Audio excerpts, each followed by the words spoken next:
Ross Montgomery published his debut novel, Alex, the Dog and the Unopenable Door, in 2013, while still working as a primary school teacher. It was nominated for the Costa Children's Book of the Year and the Bramford Bose Award, and also selected as one of the Sunday Times Top 100 Modern Children's Classics. A number of award-winning middle-grade titles have followed, but Ross has also turned his hand to picture books, with his debut picture book, The Building Boy, in 2016, followed by Space Tortoise 2 years later. His new picture book, 10 Delicious Teachers, is an irreverent and zany counting book, written in a deliciously infectious rhyme. Ross talked recently to Nikki Gamble in the Reading Corner to tell him more about the new book. Do you know, the minute I saw the title 10 Delicious Teachers, I knew that we had to have you on the podcast. I couldn't resist it. I'm very pleased with this title. Hopefully it's not enormously cynical, but I think the moment it came to me, I was like, yeah, no, that's just it. That's what this book is called. So today I thought we'd do something a little bit different. Because it's a countdown book, I thought what we could do is to read a spread at a time. Oh. And after each spread, I've got a sort of discussion point or a question. Are you up for that? Yeah, that sounds brilliant. I am game. Let's go for it. The whole way through out loud, actually. So you guys might be the very first people to get a taste of it. Okay. 10 delicious teachers. 10 tired teachers are finished for the day. The kids have gone, the homework's marked, the chairs are tucked away. They stagger through the playground with a weary, bleary groan. Just in time to see they've missed the last bus home. So you've been a teacher. Can you empathise with this group that we've got in front of us here? Yes, I can. So I worked as a primary school teacher for about 7 years in total. And something that I definitely noticed, and maybe this is, I'm sure, better teachers than me have not had this problem, but I sort of had a thing in the summer term, which is that I'd have this big list at the beginning of summer term of what I wanted to achieve by the end of it. So that on the last day, I could sort of wrap things up for the year and feel good.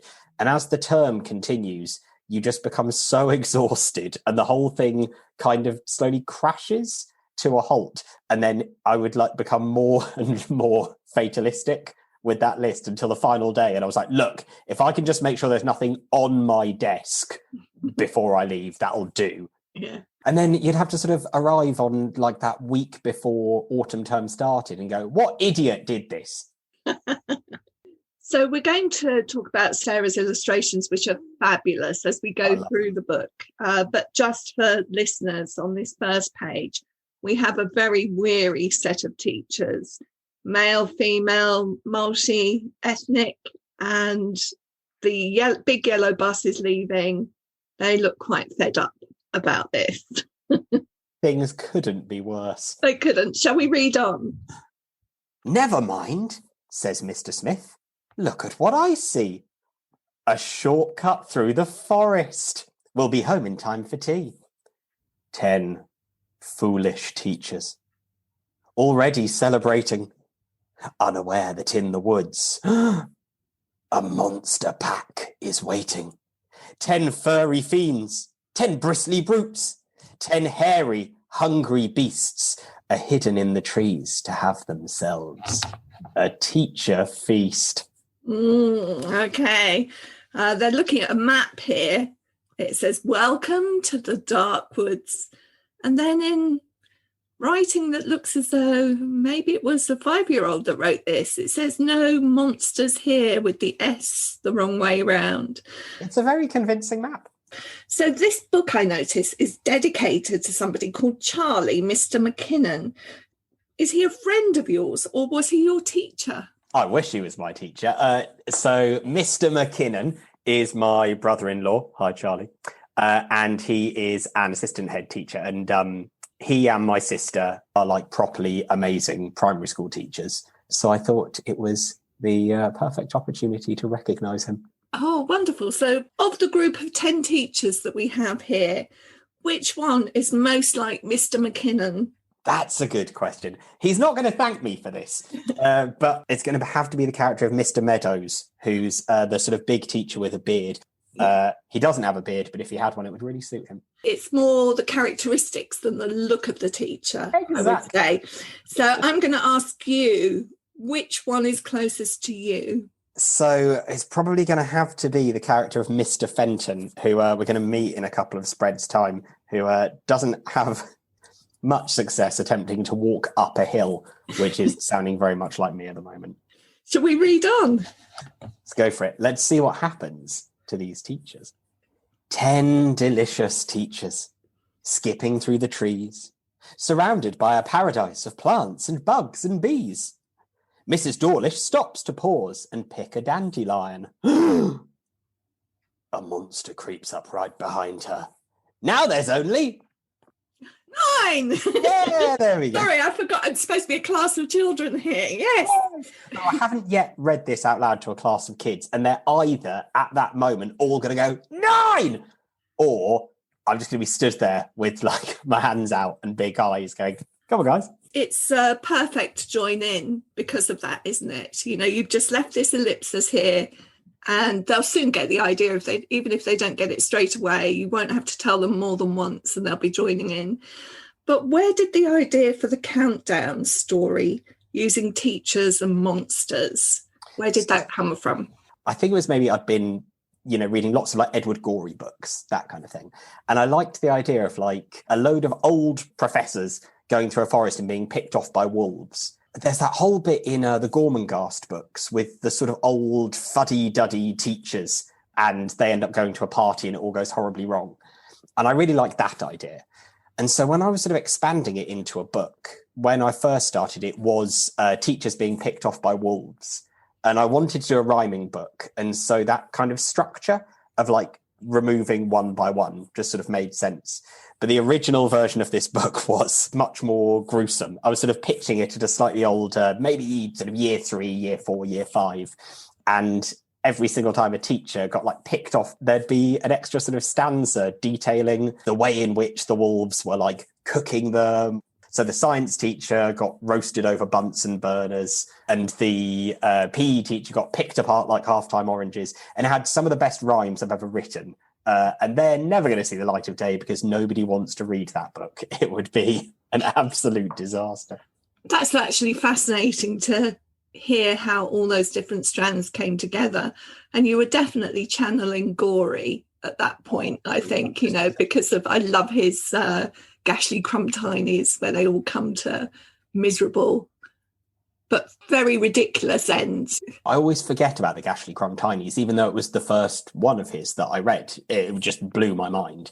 And I think for me, that would be like the starting point. Yeah. I think we should read on and see what happens to some of these other teachers. Let's keep going. 9 delicious teachers hiking up the path, tailed by a naughty monster trying not to laugh. Mr. Fenton falls behind and now is running late. He stops to rest to catch his breath. Now there's only 8. See, I've got it.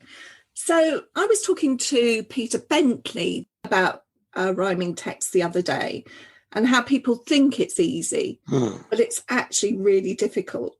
How did you find it? It was a challenge. And I knew going into it would be a challenge, but it's I guess it's like with anything in life, you actually try something out and go, this is challenging, but in ways I never expected. One of the first people that I reached out to was Pip Jones. Squishy McFluff. Of course, yeah. And others. And what was it? Daddy Sandwich, I think was my favourite. She gave me loads of really good tips. And one of them, which I don't think it's ended up in the final text, but which I think is a really good tip for anybody who's writing rhyming picture books, is she said, you can just make up words. If you're doing a sort of read aloud book, it's all about the sounds. So if you're struggling for a rhyme, I've had a few people submit me their rhyming text, and there's a mistake that I think people fall into, which is to make those rhymes work. They end up almost taking on like an arcane register, and that feels Victorian. And it just, children don't understand it. And so rather than getting those words to work, said just make words up, ones that sound fun to say. That's what really matters. You are not always, you don't find it necessary to always have a full rhyme. So you've got your 9 and dandelion, as it were. Oh, of course. I feel quite laid back about that kind of thing. And I know that like other people will probably find that quite frustrating. They'll be like, no, it doesn't count. But I think there are definitely times when I think doing a forced rhyme is really funny. and it sort of adds to the fun of it. Yeah. But other times, I think people they understand like the way it scans, they understand where it's going, and you kind of just need to get to the point. And I think with some of them, I thought it's better to sort of the joke's already been here. Let's just keep going. Yeah, I agree that a forced rhyme can be what makes it sometimes. I think there are a couple coming up. While we're talking about the technique, the rhythm, the meter is as important in this kind of book as the rhyme, possibly even more important. How do you do that? Have you got any special techniques that you use? It's tricky because I think this is probably the only time I've actually sat down and done this. And I think if I was going to do another rhyming book, I'd want to try almost like a different technique. I think I knew I had this particular rhythm in my head from the start. The only other sort of variant of it was I think I wanted it to have a sort of like Gilbert and Sullivan style ding ding ding ding ding ding ding. And I do remember a line where it was something about getting the teachers it was something like boiled up and broiled in a staff room stew. And I quite liked that. Boom, boom, boom. But I think that I knew from the very beginning the rhythm that I wanted it to have. It felt most fun to me. We're only on number 9. Let's go on. Brilliant. 8 delicious teachers, walking in a line, hopping over stepping stones, a teacher at a time. Miss Mackenzie doesn't stop to see where she is heading. Straight into the monster's mouth. Now there's only 7. I managed to do a 7 rhyme without using heaven, which is my least favourite. You did. Heading and 7, but it sounds great. You get away with it, just about, I hope. What I wanted to ask you here is that we've got these fantastic terrains, and this is, one of the first one. We're going to meet a creepy cave, a creaky bridge. We're going to go stalking through the grass.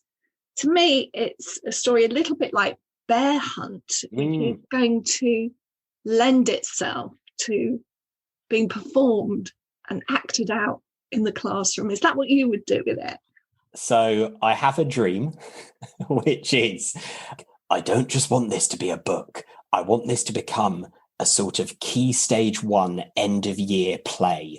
I want the kids dressed up as monsters, and they get to put on a 15, 20 minute musical play where they get to eat all their teachers on stage. I thought that's where this is heading. And then after that, the West End. That's what I want for this. I love that idea. I hadn't thought about teachers actually being in it. I had thought about children being monsters and children being teachers. You could get the whole class involved. But I love your idea that they could really be teachers.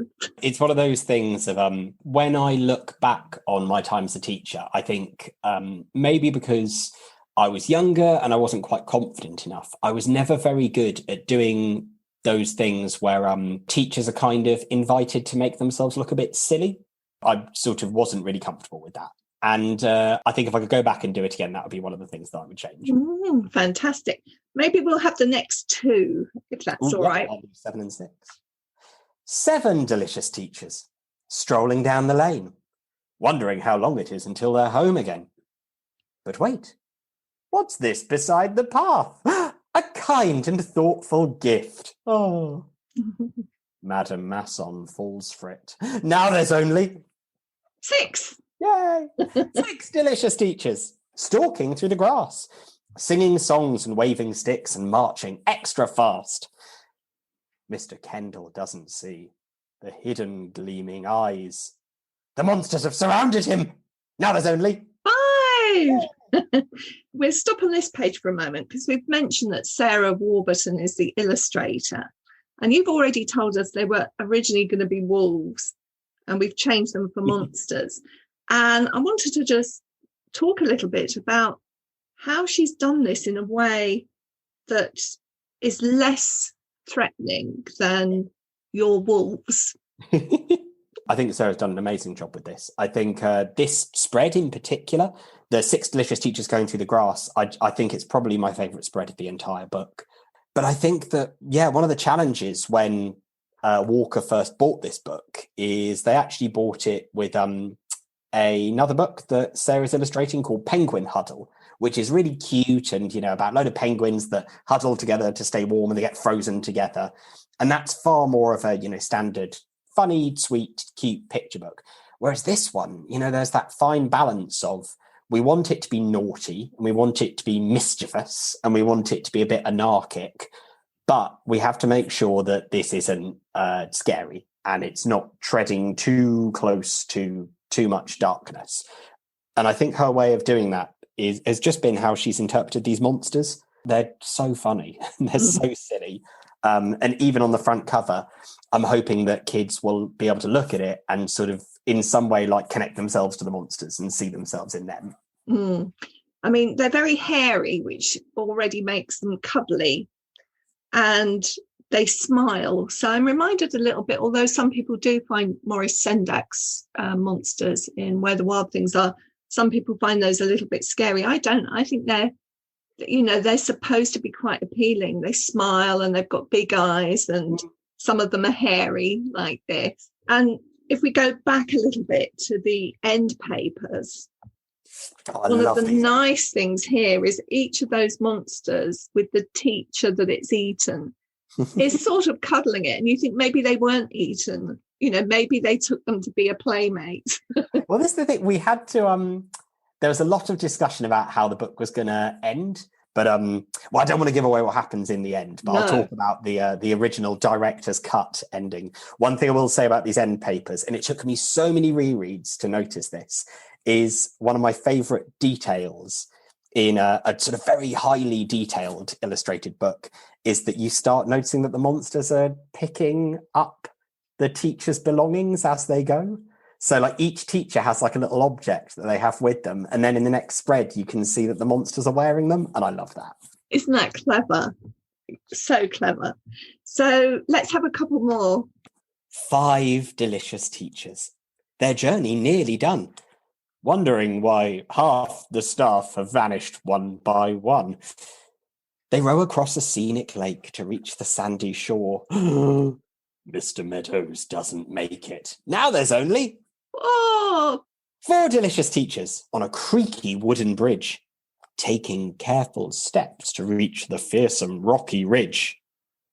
No one sees the beast above them, swooping from the trees to snaffle Mrs. Fortunata. Now there's only 3. Mrs. Fortunata being snaffled in this picture is, I think, my single favourite moment. Every time I look at it, I laugh. I wanted to talk about your word choice, really, your vocabulary, which is, there's so much here. It's not condescending at all. We've got snaffled and swooping and fearsome.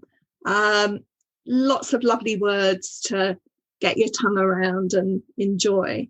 What's your kind of position, really, on, writing books for very young children and the words that we expose them to?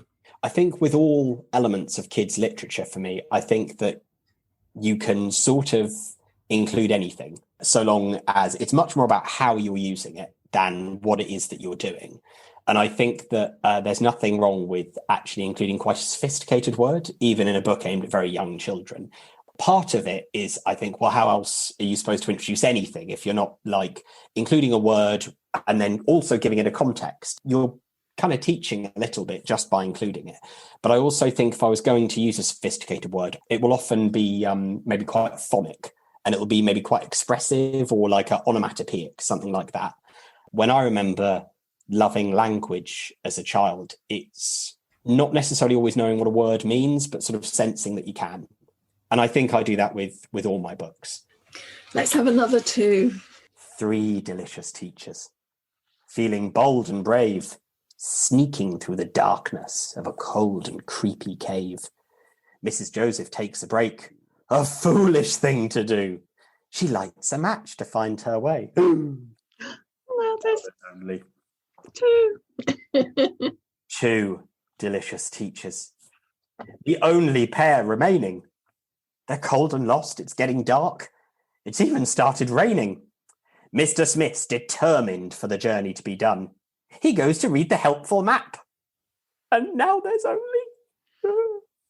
I want to talk here a little bit about dramatic irony, because that's what happens between the text and the illustration, isn't it? These teachers can't see what's happening to them. One of the nice things about being a picture book writer and not really doing anything to do with the illustrations is I always go into it knowing that I wouldn't even say it's half the work. I do think that with picture books, the pictures are the things that matter. I feel like I'm doing 20% of the work. And anyone who's read a picture book with a group of children will see that like they get so much pleasure from feeling like they're spotting things in the pictures that aren't necessarily being drawn attention to. And I think that's just the pure pleasure of it. And what I sort of wanted with this book is that I want children to very, very quickly get a handle of what it is that's going on. And so with every single page turn, they'll be so excited to sort of see what's happening. What are they noticing in the picture that these sort of silly adults haven't had the chance to notice? I'm going to let you read to the end of the story now, because I wouldn't want to disrupt the last moments partway through. The horrifying ending. Now there's only one delicious teacher left. In fact, a nursery teacher, used to dealing with all kinds of noisy, smelly creatures. Miss Hunter is her name, and now the monster pack have found her. They rub their hands and lick their lips and quickly close around her. Stop that at once, Miss Hunter shouts. The beasts are stopped completely. You naughty things, Miss Hunter cries. How dare you try to eat me? Who taught you to behave this way? What's that? No explanation. I think it's time you beasts received a proper education. 10 uneasy monsters at their brand new monster school, learning how to be polite and follow all the rules. Don't eat your desks, say please and thanks, and never bite your friends. Now get your books. Today we'll learn the numbers 1 to 10. The end. And as we turn to the last page, we have the end of year class photo, I think, with Miss Hunter in the middle of her brood of monsters. Lovely, well-behaved monsters who've turned over a new leaf. No more. They have indeed. And they've been given names now. They're no longer just monsters. They are called Nifty, Lumpy, Dum Dum. Did you give them these names? I did. It was a long afternoon. So they're also kind of friendly monster names, aren't they? Exactly. The original ending was, I want it to be Miss Hunter puts the monsters through monster school. And then the next spread is a graduation ceremony and all their mums are in the audience, like crying because they're so proud. And then basically they all end up getting jobs at the school where the teachers worked. And then I wanted the final spread to be these monsters standing in a classroom looking with horror at all of these children just being completely feral and running around. And this sort of final joke about, monsters are bad, but kids are even worse. And I think when we change that to cut down the length and sort of give it like a nice, neat ending, the idea of having like a class photo suddenly made complete sense. And then I was like, oh yeah, and of course they're going to have names. Why would they not have names? That's brilliant. I actually think it was a wise choice to cut the extended story because it's the counting rhyme. And once you get to none, you can only go so far beyond that. I think one of the things that I'm a real sucker for is I really love the sort of the flourish of telling a story.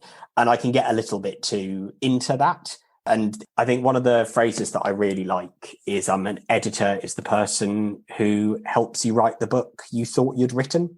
And I think it's that where just literally somebody saying, no, you're losing what this story is all about by having that sort of extended end, even if you like the jokes and the rhymes. However, Ross, seems to me that there's the potential for a second story in there. I'm really, really, really proud of this book. I think I'm more excited about the fact that I've written this picture book than I think with any of the others, as much as I really, really love them. And I think there is a good chance that this might just be one of those weird books that I've written. And a lot of people get pleasure out of it, but it doesn't necessarily become my West End smash sensation that I wish it could be.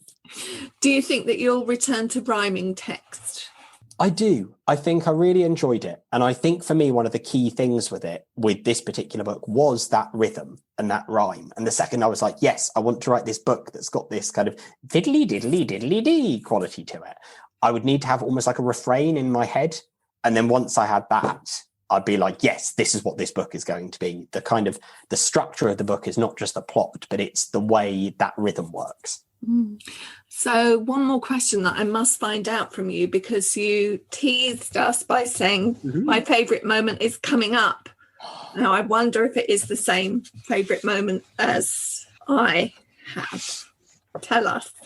So for me, the moment that Miss Hunter turns around and tells off these monsters, they're obviously looking a bit, they had the rug pulled from under them. They're looking a bit forlorn.